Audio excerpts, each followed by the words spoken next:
Next, may I invite Prime Minister Kishida of Japan.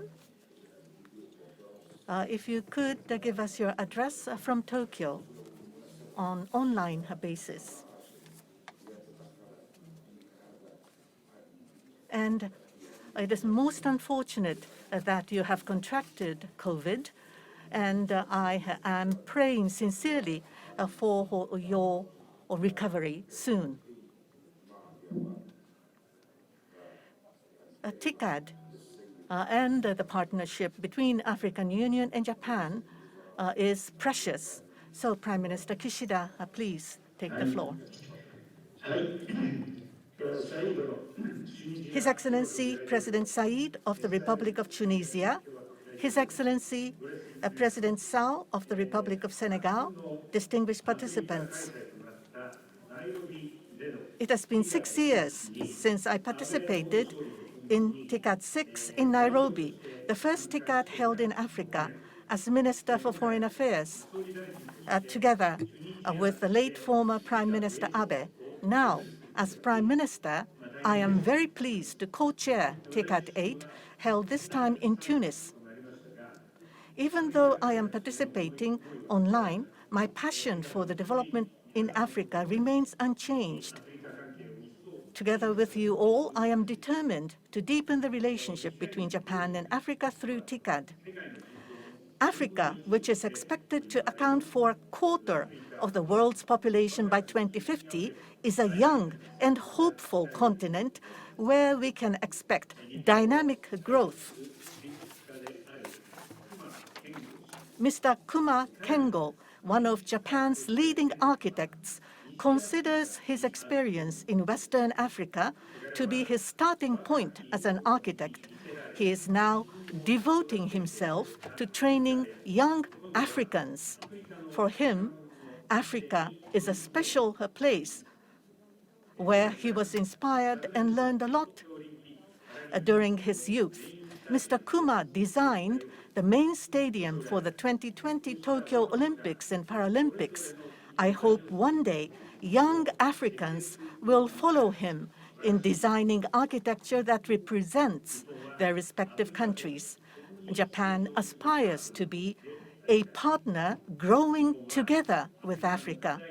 We will work together with Africa to overcome challenges in the region and thus strongly support Africa's development. Japan also learns and grows through that experience. Japan will promote its initiatives with approaches quintessentially Japanese, focusing on people. It is my hope that through a virtuous cycle of growth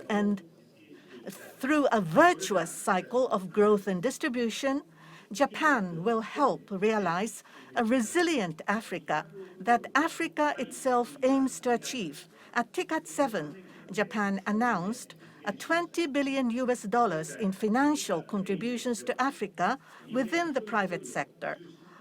And we essentially achieved it over the last 3 years, this time at TICAD 8, focusing on people as individuals, specifically investment in people and the quality of growth. Japan is going to invest $30 billion as the sum of public and private financial contribution over the next 3 years. First, we will promote green growth. We are going to launch Japan's Green Growth Initiative with Africa and contribute $4 billion in public and private financial contribution in total. Second, we will promote investment. In particular, we are going to focus on startup companies in which energetic young people from Japan and Africa will be engaged. Third, we will provide co-financing of up to $5 billion together with the African Development Bank in order to improve the lives of African people. This includes a special newly created loan of up to $1 billion from Japan for the purpose of advancing reforms that result in sound debt management and helping a resilient and sustainable Africa. Fourth, The spread of COVID-19 has made clear the importance of dealing with infectious diseases. I announce today that Japan will contribute up to $1.08 billion to the Global Fund's seventh replenishment over the next 3 years. Taking the concept of human security as our basis, Japan will focus on Africa and aim to contribute to supporting measures to counter the 3 major infectious diseases of HIV/AIDS, tuberculosis, and malaria, and strengthening health systems. Fifth, we will promote human resource development. What supports the future of Africa and Japan is their people. Japan has been making contributions to human resource development in Africa for many years. For example, the Noguchi Medical Research Institute in Ghana, where Japan has been contributing to the education of local researchers since the institute's founding 4 decades ago, is now playing an important role on the front line of the fight against COVID-19 in Western Africa.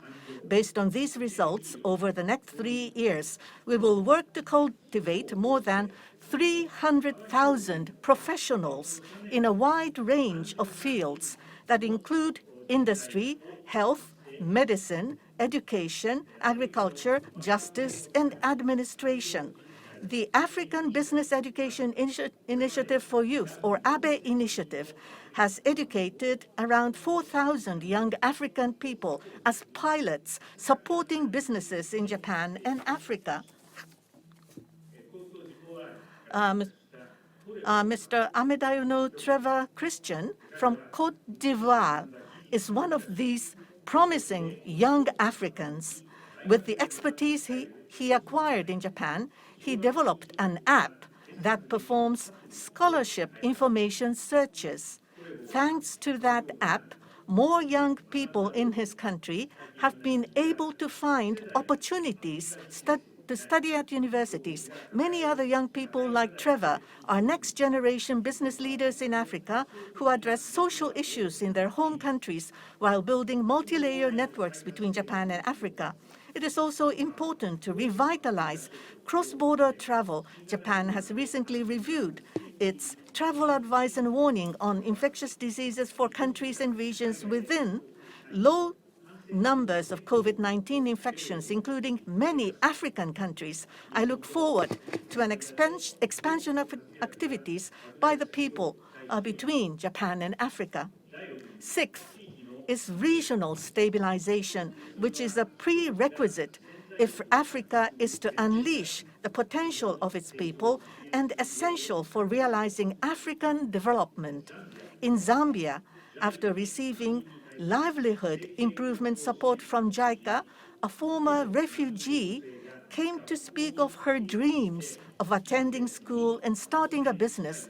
One characteristic of Japanese support is that we go beyond refugee assistance to support refugees until they are independent and able to earn a living, thereby covering their needs until a sustainable and stable society is realized. If we are to realize the peace and prosperity of Africa and also the world, we must maintain and strengthen the rule-based, free and open international order. We will strengthen coordination at various levels between Africa and Japan to promote a free and open Indo-Pacific and work to strengthen the functions of the United Nations as a whole, including through Security Council reform, among other efforts. As we try to move towards a world without nuclear weapons, we will be working closely with the African nations. In the present moment, there are difficult circumstances facing in creation of the world without nuclear weapons. I myself, on the 1st of this month, have attended the NPT review at the conference, and I have advocated for the Hiroshima Action Plan, which is based upon 5 actions. I have called upon for constructive response by all the countries, and Japan has made all-out efforts to try to result in a meaningful conclusions. And there were serious debate made between the parties. But even so, at the very last minute, Russia has opposed. So it is extremely regrettable that no outcome document has been adopted. But many of the parties have stated the importance of once again maintaining and reinforcing NPT. Japan will work together with Africa to pursue a realistic efforts as the only country, because the only way for realistic endeavors towards nuclear disarmament will be to maintain and further strengthen NPT, where both the nuclear states and non-nuclear states both can participate. Russia's aggression against Ukraine shakes the very foundations of the international order. If we give up the rule-based international order and allow changes to the status quo by force, the effects will also spread to Africa and the world. We should not backtrack from the forward-looking steps of the international community has taken thus far. Ongoing aggression has hindered the export of grain from Ukraine, and the food crisis in Africa has become more serious than ever. Japan, as a partner of Africa, will do its best to improve the situation. Japan has recently decided to make a contribution of around $130 million in food assistance to African countries. In addition, Japan will provide $300 million to bolster food production through co-financing with the African Development Bank and assist with capacity building for 200,000 people in the agricultural sector. International coordination is also vital for strengthening food security in Africa. Japan will accelerate its efforts in close partnership with the international community. Building upon the discussions at TICAD 8, Japan will strongly support development in Africa on the basis of African ownership as a partner growing together with Africa, looking ahead to the G7 Hiroshima summit to be held next year. South Africa's former President Nelson Mandela said, "After climbing a great hill, one only finds that there are many more hills to climb." Indeed, we see that there are many hills left to climb. Japan is eager to climb those hills together with Africa. I look forward to having a fruitful discussion with you all over these 2 days. Thank you very much for your attention.